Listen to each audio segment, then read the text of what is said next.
bersama dengan rakan pendengar menerusi slot syariah dan perundangan.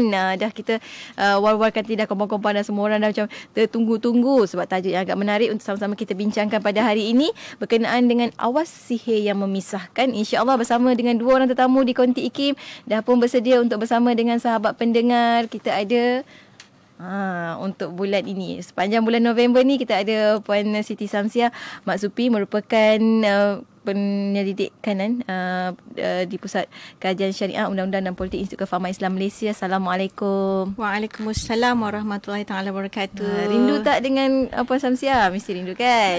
Terima kasih banyak. Terima kasih banyak kerana hadir sekali lagi ke Konti IKIM, dan hari ini tak berkeseorangan nampaknya. Ya, Puan begitu Siti nampaknya. Samsiah bersama dengan kita ada yang berusaha, Dr. Mahyudin Ismail, merupakan pengarah Pusat Islam Universiti Malaysia Pahang UMP. Assalamualaikum Dr. Waalaikumsalam warahmatullahi. Oh, import. Dia dah Pahang bawa ke IKIM. Masya Allah. Pun terima kasih banyak kerana kehadiran pada hari ini. Dan sebagai awalan kita hari ni, tajuk kita tentang awas sihir yang memisahkan. Ada orang tanya, wujud lagi ke? Dah zaman-zaman alaf baru ni, ada lagi ke? Sebab itu kita bawakan kan, supaya kita sama-sama lebih cakna dan lebih sedar insya-Allah. Dan kita dari sudut syariahnya, bagaimana kalau ada perkara-perkara sebegini berlaku. Cumanya sebelum kita bincang lebih lanjut lagi, untuk memperkenalkanlah juga Dr. Mahyudin merupakan memiliki Dr. Falsafah dari Universiti Kebangsaan Malaysia UKM dengan tesis bertajuk Penggunaan Ilmu Sihir dalam Jenayah di Malaysia, keperluan kepada pembenterasan melalui mekanisme undang-undang. Bidang pengurusan beliau adalah undang-undang dan amalan perubatan Islam. So itulah kita bawa kat sini kan Kak Syaf. Ya. Masya-Allah. Terima kasih banyak yang hadir Doktor. Mungkin awalan ini sebagai permulaan kita bagi kat Doktor dulu, boleh ke? Ya, sila. Memang kita bawa doktor untuk bagi untuk pencerahan tentang sihir. Ini kepakaran beliau. Yes. Jadi doktor, mungkin boleh beri sikitlah tentang kits kecemasan anti-histeria ataupun sebagainya lah. Sebab doktor pun ada terlibat dalam sebagai ketua penyidik sebagai pembangunan kits kecemasan anti-histeria. Ada rupanya. Jom kita sama-sama belajar pada hari ini. Silakan. Baik, Assalamualaikum warahmatullahi wabarakatuh. Alhamdulillahirabbil alamin, wassalatu wassalamu ala asyrafil anbiya'i wal mursalin wa ala alihi wa sahbihi ajma'in. Terima kasih DJ Yati. Saya dan juga Puan Siti Samsiah. Pertama sekali saya ucap terima kasih pada IKIM kerana jemput saya. Kita tajuknya tentang sihir yang memisahkan. Tapi bila tanya kit anti histeria ni, sebenarnya ini adalah satu produk sampingan yang kita telah hasilkan apabila melihat keadaan masyarakat yang kadang-kadang tertipu dengan perawat yang tidak bertauliah. Ada juga tauliah kan? tidak bertauliah atau tidak sebenarnya tidak bertanggungjawab. Jadi kadang-kadang kalau melihat kepada pengurusan kehisterian ni, sebenarnya mudah jika kita tahu cara. Dia umpama kebakaran lah.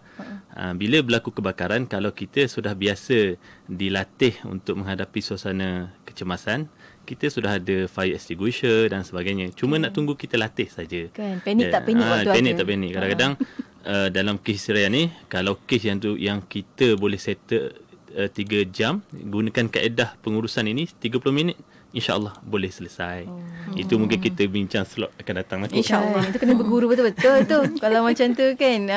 InsyaAllah. Dan itu kita akan bincang-bincangkan jugalah kan. Cumanya bila kita hari kita menyentuh tentang tajuk kita tentang sihir yang memisahkan ni, doktor, betul-betul ada ke sebenarnya? Betul-betul ada. Itu selalu menimbulkan persoalan lah. Tapi bila kita sebagai umat Islam, memang dalam Quran dinyatakan, bahkan Allah menyatakan secara jelas daripada ayat surah Al-Baqarah ayat 102 yang bermula dengan wattaba'u ma tatlus syayatin ala mulki Sulaiman, hinggalah satu ayat tu wa yata'allamuna minhuma ma yufarriqu bainal mar'i wa zawjih. Maknanya memang sihir tu Allah nyatakan bahawa ianya boleh menyebabkan perpisahan antara suami dan isteri. Sebab kita sebagai manusia biasa, kita akan ikut logik bahawa perpisahan, perceraian ni kadang-kadang disebabkan oleh faktor kewangan, perasaan, gangguan orang ketiga dan sebagainya. Tapi perkara tersebut tak disebut oleh Allah sebab itu memang diterima oleh logik akal.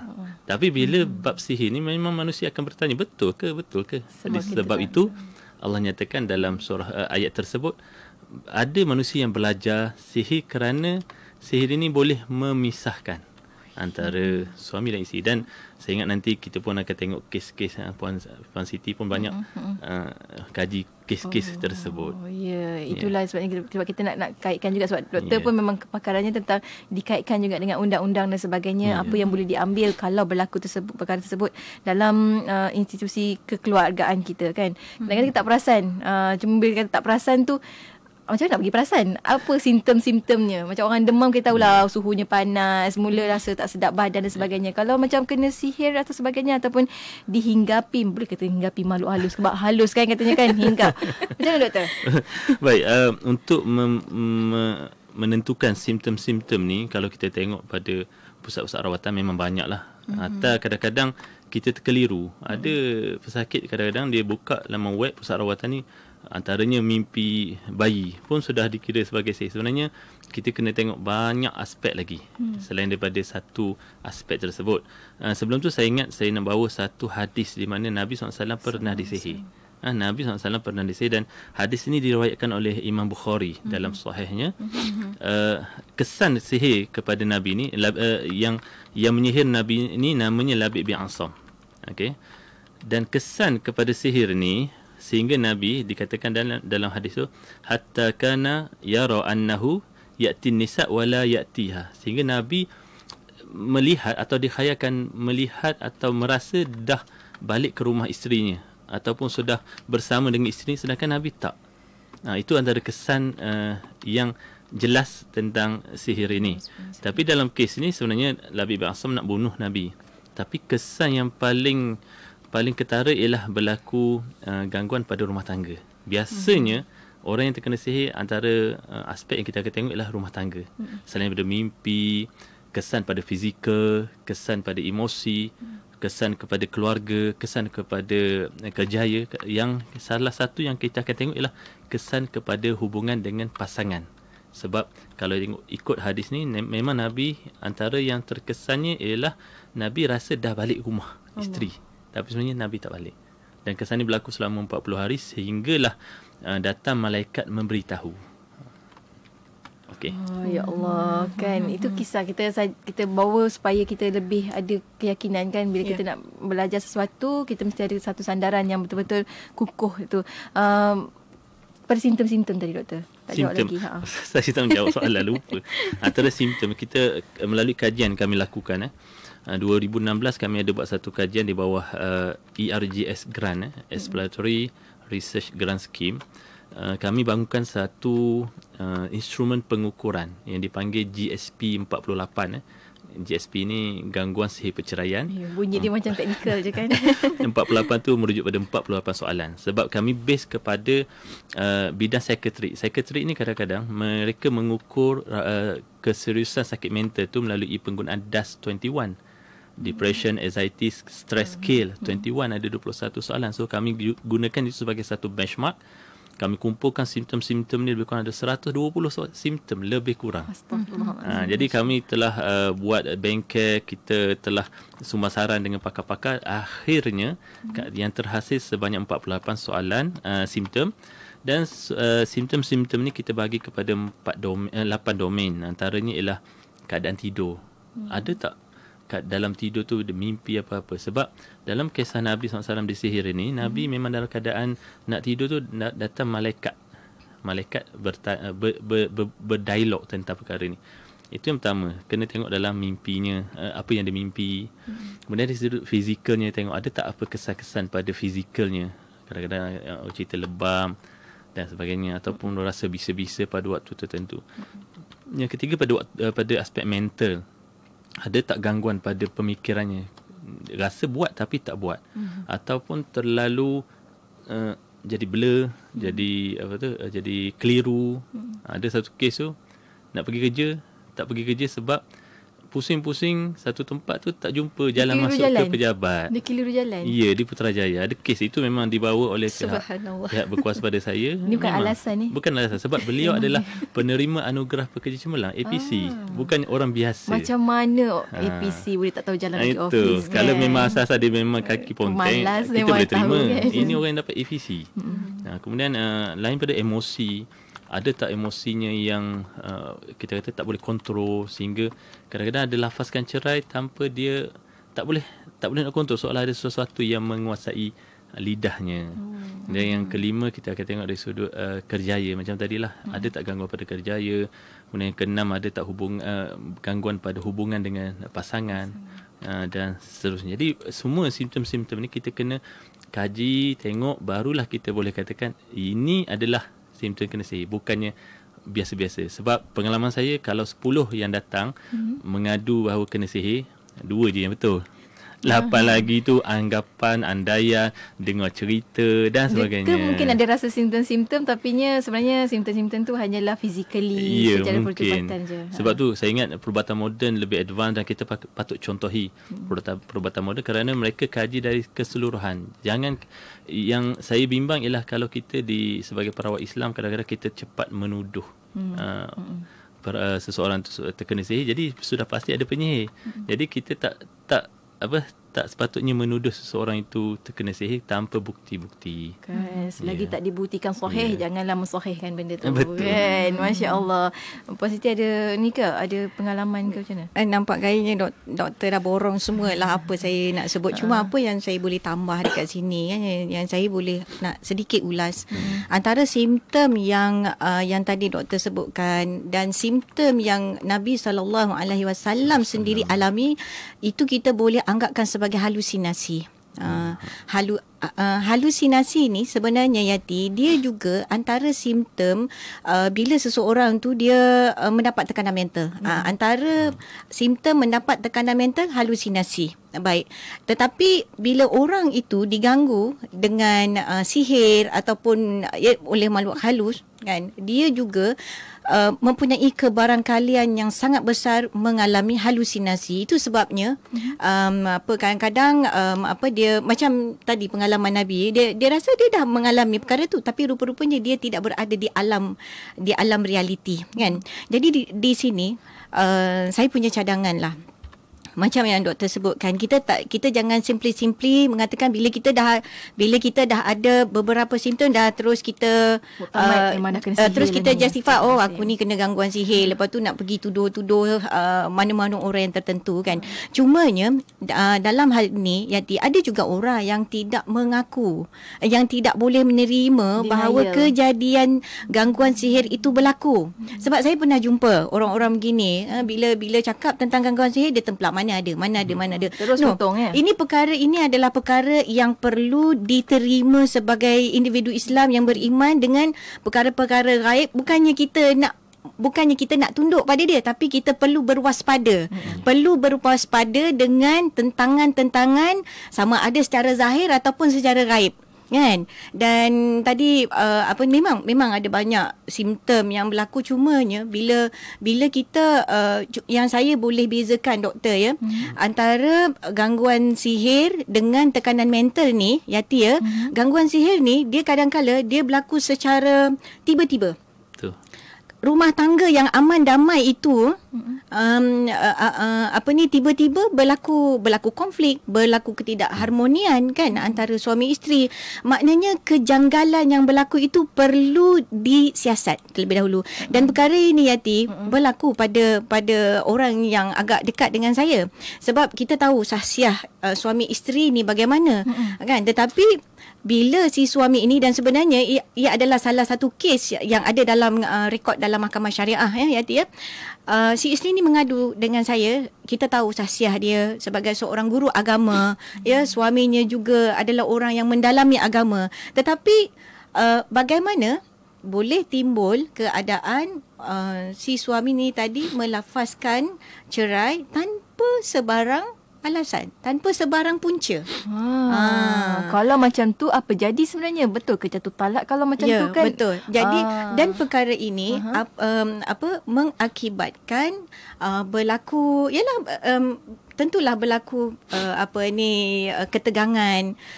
Tadi macam yang kita sebutkan tadi, betul ke tidak, betul ke perkara ini berlaku kan. Jadi perkara ini kita perlu berwaspada walaupun belum kena pada kita, tapi kita kena waspada.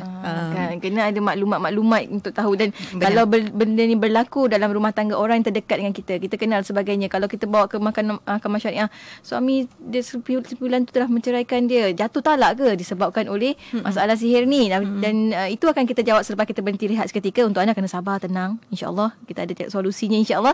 Dan kita akan berhenti rehat seketika, kembali selepas ini tentunya hanya di IKIM, Inspirasi Inforia Islami, menerusi syariah dan perundangan. Hari kita cerita tentang awas sihir yang memisahkan. Selawat dan salam buat Rasul junjungan Nabi Muhammad SAW. Alhamdulillah, waktu ini kita kembali bersiaran Menteri Syariah dan Perundangan. Sila jangan betulkan radio anda memang dengarkan syariah dan perundangan. Hari ini cerita tentang awas sihir yang memisahkan bersama dengan dua orang tetamu di Konti IKIM. Kita ada yang berusaha Dr.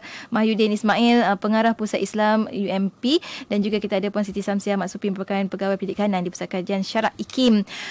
Hubung kaitnya jugalah nanti kita akan kongsikan bagaimana ia boleh membantu anda dari sudut nak meminta keadilan di bahagian untuk undang-undang dan sebagainya. Cumanya tadi doktor, kita tak habis lagi tentang simptom-simptom ni, sebab ada yang tanya juga di macam contohlah kan di FB IKIM kata pernah mimpi ular warna hitam, binatang berbulu hitam, segala yang hitam, tentang ilmu hitam kan. Doktor, sambung lagi doktor. Baik, bismillahirrahmanirrahim. Mengulas tentang mimpi, sebagaimana saya katakan tadi bahawa salah satu tanda daripada 8 aspek yang kita kena siasat ialah keadaan dalam sedar tak sedar, itu mimpi lah. Okay, biasanya mangsa-mangsa yang diganggu ni, antara petanda yang paling utama ialah keadaan mimpinya. Melihat apa? Kalau ular, ini pengalaman saya dan juga melalui diskusi dengan rakan-rakan perawat, antaranya kalau mimpi ular, mimpi bayi, kita tengok bentuknya. Kalau ular tu kita setakat melihat saja, insya-Allah itu dia cuba ada orang nak pinang. Boleh cakap. Orang dulu kata kalau ular mematuk nak kena pinang. Itu nak bagi positif. Tapi insya-Allah kalau kita melihat saja tak ada masalah, itu dia lalu lalang saja. Tapi kalau dia dah kejar kita kena awas lah. Dan jika sudah sampai tahap dia mematuk kita, itu mungkin dah berada di sekitar kita dan dah mungkin terkena dah gangguan. Yang lagi teruk kalau dia dah belik makan kita. Ini kalau ular yang besar lah. Kalau mimpi bayi pun sama. Kalau setakat melihat bayi, insya-Allah kita minta Allah lindung daripada gangguan. Tapi bila dah mimpi mendukung, menyusu, dan yang paling kronik ialah kalau bersalin. Itu biasanya macam itulah pengalaman. Tapi kita tidak boleh melihat dalam satu aspek saja. Kita kena tengok juga aspek lain. Kalau lihat dia ni normal, fikiran normal, tidak ada apa-apa masalah, hubungan dengan suami isteri pun okey, rumah tangga okey, dengan perniagaan kerjaya okey, mungkin itulah tanda orang nak minang lah tu kot. Boleh jadi. Jadi kita tak boleh jump into the conclusion hanya kerana satu perkara. Dan mimpi tu perlu berterusan. Dia tak boleh setahun sekali mimpi. Itu memang maknanya dia pergi melawat zoo, nampak dia mimpi terbau-bau kan. Maknanya tak boleh nak percaya 100% juga, tapi itu mungkin sebagai petanda-petanda saja. Sebaiknya bertemulah dengan orang yang mahir ataupun yang terlibat dalam bidang ini, pakar. Kalau kita hanya Google internet, memang automatik kita kata kita kena sihir. Itu yang masalah. Dan macam kita kan, kita ada macam sahabat kita di WhatsApp IKIM daripada Sarawak, daripada Kuching Sarawak, Soraya, dia kata memang masih wujud sihir ni kerana beliau sendiri pernah melaluinya 2 tahun lalu. Suami dianggap sanggup menceraikan beliau kerana hubungannya dengan perempuan yang mensihirkan, dan kuasa Allah sekarang suami sudah balik semula. Peristiwa itu sekarang mendatangkan trauma terhadap sahabat kita ni. Apa yang perlu dilakukan untuk itu, kerana dia juga mendatangkan kesan terhadap anak-anak juga, doktor. Jadi saya ni kadang-kadang selalu didatangi oleh kaum wanita yang ada masalah dengan suami. Dan biasa antara alasan atau excuse yang paling mudah ialah suami saya kena sihir. Sebab tu dia perempuan tu minat kat suami saya, dia sihirkan suami saya sehingga lupakan saya. Dia ada perbezaan antara orang yang kena sihir dan memang orang kata menggatal lah. Itu istilah.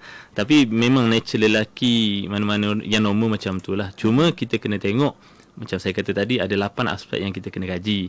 Kita tak boleh terus macam tu. Saya setuju dengan Puan Siti kata tadi, efek sihir ni dia immediate, terus berlaku.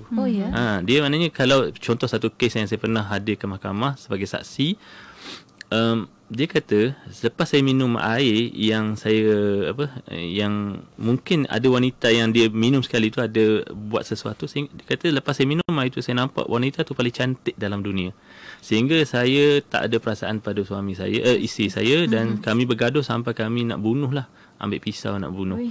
Kata masa saya interview lah suami ni, saya tanya apa yang kamu buat, dia kata 2 bulan saya tak balik rumah dan saya tinggal di rumah wanita tu, dan saya perasan wanita ni kalau datang haid, dia akan ambil pad wanita tu yang dah ada darah haid tu dijemur sehingga kering, lalu ditumbukkan pad tu sehingga hancur dan ditabur dalam makanan. Bahan rempah. Itu dah perisa-perisanya lah. Itu dah. Sebab itu kalau sihir pengasih, sihir pemisah, dia akan gunakan bahan-bahan daripada tubuh manusia, bahan kotor. Kalau sihir pengasih, nasi tangas, dia akan gunakan air peluh daripada kemaluan, daripada tubuh. Itu pengasih. Kalau pemisah pun sama juga, dia akan gunakan benda-benda yang kotor, jijik. Jadi dalam kes tu alhamdulillah, bila walaupun dah berlaku hampir 2 tahun dah, jadi kami cuba bantu suami ni, dan dia bersumpah di depan hakim bahawa dia tidak sedar ketika melafazkan talak. Alhamdulillah keluarga tersebut, rumah tangga tersebut dapat diselamatkan. Bayangkan 2 tahun duduk tak tahu jatuh talak ke tidak. Jadi dengan penemuan macam ni, Allah bantu mereka untuk lanjutkan jodoh lah. Maksudnya salah satunya kena pasangan ataupun ni lah, maknanya yang sedar ni, yang sedar kena ambil tindakan lah maksudnya. Kalau yang tak sedar tu memang tak sedar lah. Tak boleh nak buat apa lah. Macam Puan Siti sendiri kan, kalau macam bila ada gangguan seperti ni dalam rumah tangga sampai berlakunya penceraian, apa yang pertamalah boleh dilakukan? Contoh kalau suami dah lafazkan cerai dekat rumah, contohlah kan. Jadi apa yang boleh dilakukan sedangkan isteri ni faham dan tahu ini disebabkan oleh sihir yang dikenakan kepada suaminya? Baik. Saya mungkin saya boleh respon kita punya pendengar tadi yang mengatakan dia percaya suami kena sihir. Okey, lepas tu dan mengalami trauma ya. Saya ingat saya nak respon sikit lah. Dia menghadapi keadaan yang trauma. Baik. Keadaan yang trauma ini tadi macam doktor ada sebutkan tentang DASS 21 doktor ya. Okey, yang itu adalah ujian untuk nak menentukan seseorang itu mengalami tekanan mental ataupun ada gangguan mental. Baik. Dekat sini yang saya boleh nampak dalam rumah tangga beliau ni ada dua isu dekat sini ya. Ada 2 isu. Yang pertama sekali kemungkinan besar suami itu memang dipengaruhi oleh sihir, dan satu lagi efek daripada konflik rumah tangga itu, isteri itu mengalami trauma. Ya, trauma ni kalau saya rasa dia bukan sekadar trauma ya, dia mengalami kemurungan dan juga dia mengalami simptom-simptom lain disebabkan kesedihan yang melampau sebab apa yang telah berlaku dalam rumah tangga dia dan ada third party. Biasanya kalau ada third party memang konflik akan berlaku dan berpanjangan. Dia akan berpanjangan. Pihak-pihak akan mengalami kemurungan. Kadang-kadang kemurungan tu berlaku pada anak juga. Baik. Salah satu penanda ya, dia punya indikator untuk orang tu dia mengalami kemurungan ataupun mungkin trauma ni, dia perlu pastikan adakah dia telah mengalami trauma tu lebih daripada 2 minggu. Dia sekurang-kurangnya 2 minggu secara berterusan. Jadi cumanya saya nak bagi tahu dengan Puan Suraya mungkin ya, Puan Suraya boleh dapatkan bantuan daripada mana-mana kaunselor, psikologis yang bertauliah ya, untuk nak tengok adakah dia mengalami gangguan mental. Isunya mula-mula mungkin sihir, tapi dia kena dipulihkan dari sudut psikologi. Dia dominus impact juga. Ya, jadi dekat situ ada jalan keluar untuk dia. Sebab benda tu, mental disorder ni pun dia penyakit. Kan? Dan penyakit itu boleh dipulihkan. InsyaAllah. Kan lagi cepat dia jumpa dengan kaunselor, insyaAllah lagi mudah dia untuk dibantu. Baik. Balik kepada soalan Jati tadi, kenapa nak buat kalau berlaku tiba-tiba suami ialah suami dikenali sebagai orang yang penyayang, orang yang penyabar, tiba-tiba bertukar jadi 180 darjah atau 360 darjah kan. Karakter berubah. Karakter tiba-tiba berubah. Dia kalau sampai ke tahap jatuhkan talak ya. Okey, yang pertama sekali, kalaulah dah nampak boleh hidu lah kan, perkara yang tak kena ni, dapatkan pandangan daripada mereka yang berada dalam bidang. Saya selalu sebutkan, kalau ada apa-apa masalah, rujuk pada orang dalam bidang. Jangan rujuk pada orang yang yang bukannya ada kepakaran. Sebab kadang-kadang bila kita rujuk dengan salah orang, dia akan dapat salah nasihat. Kan? Apatah lagi salah amal betul. Apatah lagi jumpa dengan orang yang dia tak boleh terima tentang gangguan sihir ni. Dia kata mana ada. Sebab saya pernah jumpa kategori orang yang menafikan kewujudan gangguan ni, gangguan makhluk halus. Baik, itu yang pertama. Dapatkan bantuan, dapatkan rawatan. Baik, katakanlah suami ni tadi dah sampai ke tahap dia menceraikan isteri, sama ada secara kinayah ataupun secara soreh. Sama maksudnya berkias ataupun secara terus terang. Baik, dia perlu perlu dapatkan pergi ke mahkamah syariah dan buat isi borang lah untuk nak menentukan betul. Jadi di situ nanti katakanlah tapi pada masa yang sama macam saya sebutkan tadi, dia perlu dapatkan bantuan rawatannya daripada perawat-perawat yang bertauliah. Jangan perawat-perawat yang mendakwa bertauliah. Okey. Dia kena hati-hatilah dalam perkara ini, kena hati-hati, tanya dengan ustaz mana apa kriteria orang yang ada tauliah. Okey, dan pada masa yang sama buat penyelesaian, rujuk pada mahkamah syariah dan ikut prosedur. Jadi dekat situ nanti sebab mahkamah syariah kita adil. Okey, katakanlah isteri kata suami telah melafazkan talak di luar mahkamah.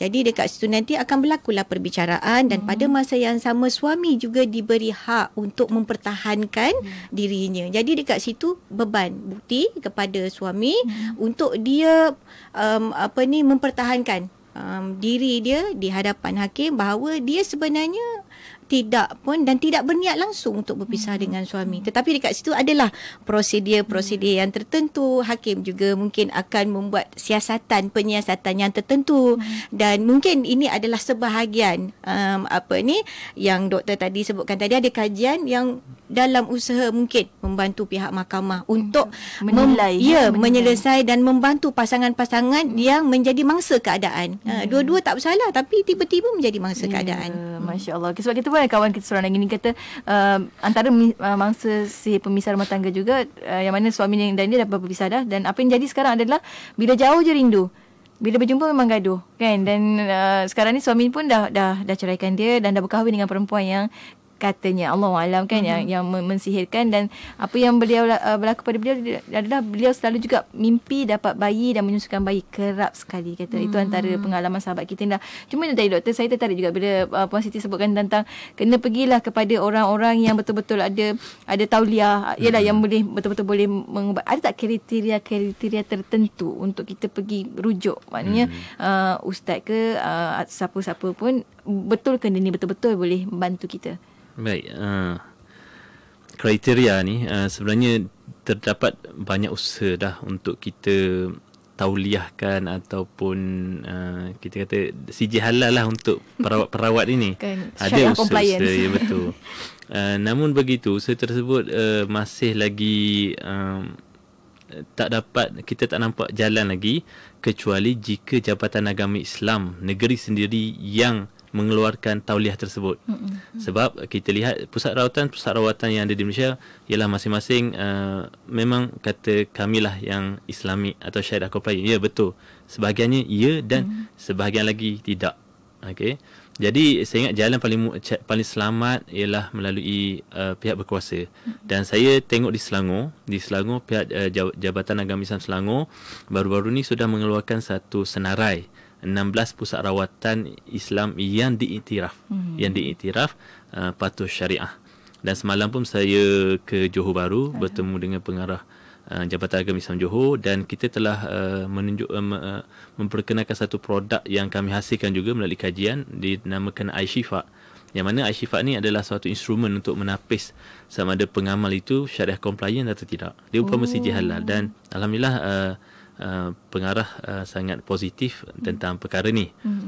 Negeri-negeri ni pun sama, ada yang telah menyatakan minat untuk melihat perkara ini lebih jauh. Dan baru saya ingat dalam 2017 Kementerian Kesihatan Malaysia juga telah meluluskan memperkenalkan Akta Perubatan Tradisional dan Komplementari, Akta 755 tak silap saya, yang mana mengkehendaki semua perawat tradisional dan komplementari termasuklah perawat Islam untuk berdaftar. Maknanya mereka perlu melalui suatu ujian untuk kita nilai adakah mereka ini betul-betul Islamic Traditional Healer atau perawat Islam yang betul-betul ataupun bukan. Jadi mereka akan kategorikan ni perawat tradisional, yang ni perawat pengubatan Islam. Jadi itu usaha-usaha yang telah dilakukan pada hari inilah.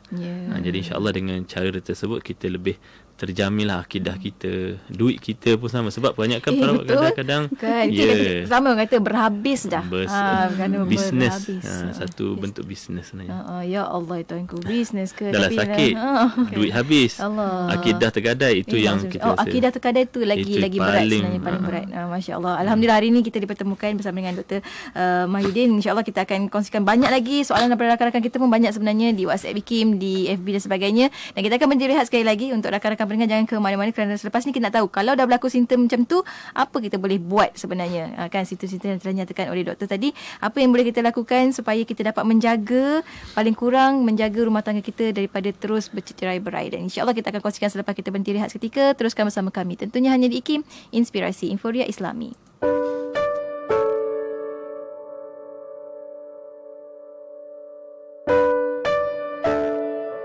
Dalam Al-Quran dan juga Al-Hadis, semuanya dalam bentuk baik dan buruk. Yang buruk tu sudah pasti dalam Al-Quran dan Hadis itu dilarang kita melakukannya dan ditegah dalam bentuk akhlaknya buruk lah. Bukan kita kata suka hati aku lah, apa baik dan buruk kan, aku ada otak, aku boleh fikir sendiri. Betul, akal kita ni pun punya peranan. Kita boleh memikirkan sesuatu itu baik dan buruk, khususnya dalam bentuk kegunaan amali dia. Contoh mikrofon, bila dah setiap hari dia menolong dan membantu DJ bercakap, kalau tidak DJ cakap dengan batu dan kayu dan besi, tak ke mana-mana, tetapi besi canggih betul sehingga kita bercakap satu dunia boleh dengar. Itu menunjukkan ini satu benda yang baik, lebih dari segi dia punya utility dia. Ada benda yang buruk yang berkait dengan akhlak, macam kita mengumpat, buruk dari segi kerohanian, buruk dari segi kemanusiaan. Kalau orang melakukan tu, kemanusiaan akan runtuh. Bayangkan kalau orang semua mengumpat, menipu, memfitnah misalnya, habis rosak satu masyarakat. Bukanlah rosak maknanya tiba-tiba muka jadi kedut, muka dia jadi tiba-tiba jadi buruk. Dia kan masih handsome lagi, tapi buruk dari segi kerohaniannya buruk, akhlaknya buruk.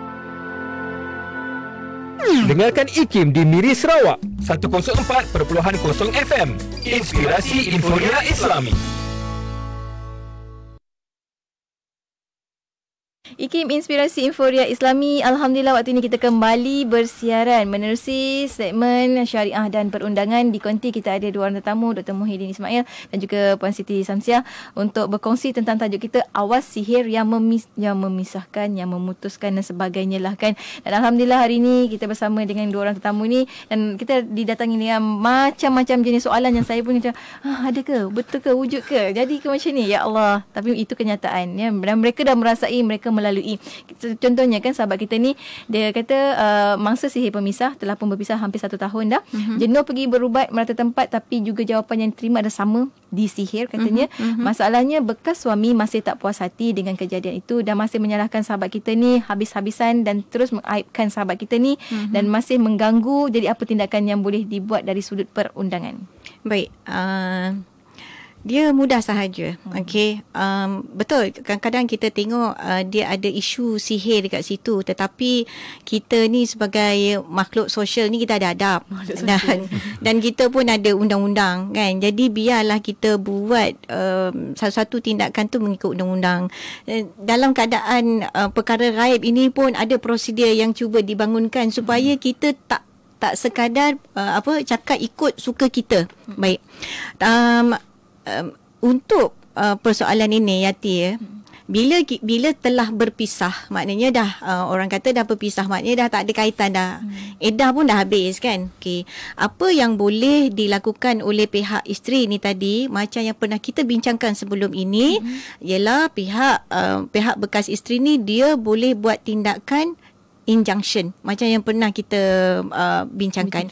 Injunction ini adalah untuk memelihara ataupun melindungi satu-satu pihak ni daripada kena gangguan fizikal, kena gangguan secara perkataan. Sebab walaupun mungkin dia tak buat tindakan secara fizikal, tetapi kata-kata dia tu ya, dia tetap memberi yang menyalahkan pun tetap memberikan kesan yang sama. Bila dia mengaibkan, menyebabkan orang tu mungkin jadi antisocial. Jadi tindakan yang boleh dia ambil adalah injunction. Injunction ni dia boleh buat permohonan lah di mahkamah tinggi, di mahkamah tinggi syariah. Tu satu. Dan satu lagi saya nak nak kongsi sikit. Ada satu pengalaman ya yang ada tadi dinyatakan jauh rindu, dekat jauh rindu kan. Okey. Ada satu pengalaman suami isteri ni memang faham dah ya. Memang faham yang mereka ini menerima serangan sihir. Okey. Bila masuk dalam bilik tidur je doktor, mereka dah panas. Masing-masing panas. Tak boleh nak bersama. Seorang ke utara, seorang ke selatan. Kan, barat, timur macam tu. Tapi dalam menjalani kehidupan tu yang biasa tak apa, tak ada masalah. Masuk bilik je. Bila masuk bilik saja panas. Okey. Tapi bila saya tengok personality suami ni, dia memang jenis orang yang dia punya personality dia jenis yang cepat baran. Jenis yang cepat baran. Okey. Jadi pada saya kalau ada situasi begini dan pihak suami itu dia enggan merujuk kepada perawat. Maknanya dia tahu dia ada masalah, okey, tetapi dia enggan untuk selesaikan masalah tu, mungkin ego. Okey, jadi pada saya kalau dah jadi macam ni eloklah berpisah, dan memang telah berpisah pun. Sebab satunya dia dah tahu perkara itu adalah gangguan sihir, tetapi dia tak selesaikan masalah. Dan pada masa yang sama dia juga ada satu personality yang sepatutnya dia buat sesuatu untuk personality dia. Doktor ada komen apa-apa doktor? Cukup lengkap lah dengan apa yang Puan Siti jelaskan. Cuma saya boleh tambah ialah bila kita berdepan dengan masalah gangguan sihir pada rumah tangga, bukan sekat rumah tangga, kehidupan kita kena ingat itu adalah satu bentuk ujian daripada Allah Ta'ala. Ada orang yang Allah uji dengan tekanan hidup, dengan kekurangan pada harta dan sebagainya. Dan ada orang yang diuji Allah dengan sihir sehingga berlaku cerai-berai. Tapi walau bagaimanapun kita harus ingat bahawa bila berlaku ujian, kita kena kembali kepada Allah Ta'ala. Kena pandang itu adalah satu bentuk Allah nak menilai sejauh mana tauhid kita dalam kita mengesakan Allah. Kita nak bergantung pada siapa? Nak bergantung pada Allah ke, bomoh ke, atau pasangan kita? Jadi apa yang kita perlu lakukan ialah usaha yang pertama ialah kita dengan Allah, kita kena kembali betul-betul. Saya ingat satu kes di Johor. Ada satu kes ni bagus lah. Saya ingat juga menyedarkan saya. Wanita isteri ni, dia kata dia hidup sosial, tak bertudung, tak solat dan sebagainya. Dan dia tak percaya kepada sihir kerana ialah didikan barat. Tapi bila rumah tangga bergolak dan salah satunya simptom-simptom sihir tu nampak jelas, dari situlah beliau berubah. Dan alhamdulillah saya bertemu dia semacam ini orang yang diberi hidayah oleh Allah. Kita pun rasa macam segan. Kita pun kita selalu menyelesaikan masalah ni, kadang kita pun tauhid pun kadang-kadang gugak juga. Tapi orang yang sebegini diuji oleh Allah untuk meningkatkan tauhidnya, lebih kembali kepada Allah. Itu yang pertama. Dari sudut usaha yang kita perlu lakukan ialah kita boleh, macam Puan Siti sebut tadi, ialah kepada pihak mahkamah. Pihak mahkamah sendiri kalau kata injunction tadilah, tapi kami sendiri pun sudah cuba untuk bangunkan satu prosedur. Mudah-mudahan ia boleh membantu. Kita tidak pergi pada mahkamah, tapi kepada Jabatan Agama Islam. Apabila pasangan ini ingin memfailkan perceraian ke ataupun nak mengadu, maka kita sarankan pada pihak Jabatan Agama untuk menilai dulu kes sebegini melalui kami katakan GSP 48 tadilah. Screening dulu. Mudah-mudahan kita boleh menyelesaikan awal-awal lagi. Kita tahu ni masalah sebelum perceraian berlaku. Apabila didapati ada simptom tersebut, maka barulah kita pergi pada next step, iaitu apa yang perlu disediakan. Kerana ramai pasangan yang saya jumpa, dia kata kena sihir, bila masuk mahkamah tak tahu apa yang nak disediakan. Dari sudut saksi perawatnya, dia tak pernah didokumentasikan. Yelah kan berubat biasa macam tu, macam nak dokumentasikan. Kan. Macam perubatan moden, dia ada dokumen datang pukul berapa, apa rawatan yang dibuat. Jadi sebab itu pusat-pusat rawatan juga perlu bangunkan SOP rawatan. Borang-borang perlu didokumentasikan bentuk rawatan. Kan, kalau ada follow up pun ada kan. Betul. Itu salah satu kita kata sebagai dokumen yang boleh membantu jika dibawa kes itu ke mahkamah. Selain daripada itu juga, mangsa ni juga kalaulah terjumpa apa-apa bahan yang disyaki objek sihir, seperti contoh lalu depan rumah tengok ada satu bungkusan macam tersuk bunjuk tu lah bungkusan putih tu, maka itu semua boleh juga disimpan dan ditender sebagai bukti untuk menyokong, bukan mengatakan dia tapi menyokong, kerana perkara ni mesti ditasahihkan balik oleh pakar. Kemudian lain daripada itu juga boleh melalui saksi daripada kaum keluarga yang terdekat, kerana kita kata sihir ni dia punya efek dia cepat. Maknanya mungkin ahli keluarga perasan minggu ni dia macam ni, very whatever lovely husband yang baik, family man, tapi minggu depan tu berubah 360 darjah. Macam kes yang saya cerita tadi, itu antara tanda-tandanya lah. Jadi perkara-perkara ni perlu diketahui oleh masyarakat, dan untuk masyarakat tahu kita perlu melalui Jabatan Agama Islam ni lah, supaya kaunselor-kaunselor ni ada pengetahuan, kesedaran tentang perkara ni. Jadi cara tersebut kita boleh bantulah untuk selesaikan masalah rumah tangga yang katanya akibat di sihir. Ya, maksudnya mungkin juga hujung-hujung ni kesimpulan kan, maknanya kalau berlaku kes sihir sebegini, kita sedar maknanya benda ni boleh dibawa ke mahkamah juga. Dengan prosedur-prosedur tertentu dah juga. Sama lah macam biasa jugalah, kita ke mahkamah, kita kena daftarkan dan sebagainya. Dan kalau boleh kita bawa ke kaunselor terlebih dahulu awal, mungkin kita boleh dapatkan nasihat, nasihat daripada kaunselor macam tu. Dah sampai hujung-hujung ni, saya pula buat kesimpulan mana boleh kan? Boleh, tak ada masalah saya tu. perlu kepada kesimpulan daripada kedua tetamu saya pada hari ni. Untuk bila kata tentang sihir memisahkan ini, apa yang boleh kita lakukan sebagai pesan-pesan akhir lah untuk rakan-rakan kita, silakan. Ya, saya setuju dengan apa yang doktor sebutkan. Kita perlu ada bekal sebenarnya. Perlu ada amalan-amalan yang tertentu. Memang sebab kita juga faham bahawa doa itu merupakan senjata. Doa itu juga merupakan perlindungan kepada kita. Banyak yang Nabi ajar kepada kita untuk melindungi diri kita daripada sihir. Okey. Dan satu lagi, kita juga kalau misal kata kita dah adalah sangat baik bila kita tengok dekat Google, dekat internet kan, simptom-simptom yang berlaku tu sebenarnya tu bagus pada saya, bagus supaya kita jadi individu yang prihatin. Tetapi jangan cepat membuat kesimpulan terhadap diri sendiri. Dan satu lagi, mungkin juga perkara itu ada dia punya mungkin simptom sihir itu sebenarnya kita ada penyakit.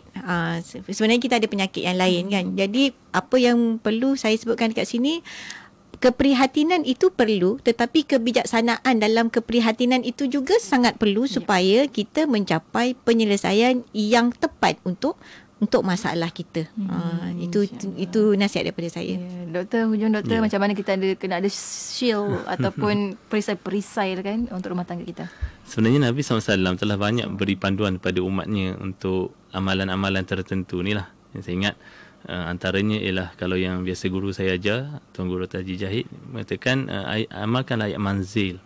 Setiap hari pagi sekali, petang sekali, dan juga tahlil la ilaha illallah tu sebanyak mungkin. Itu antara perisai-perisai kerohanian yang kita boleh ni.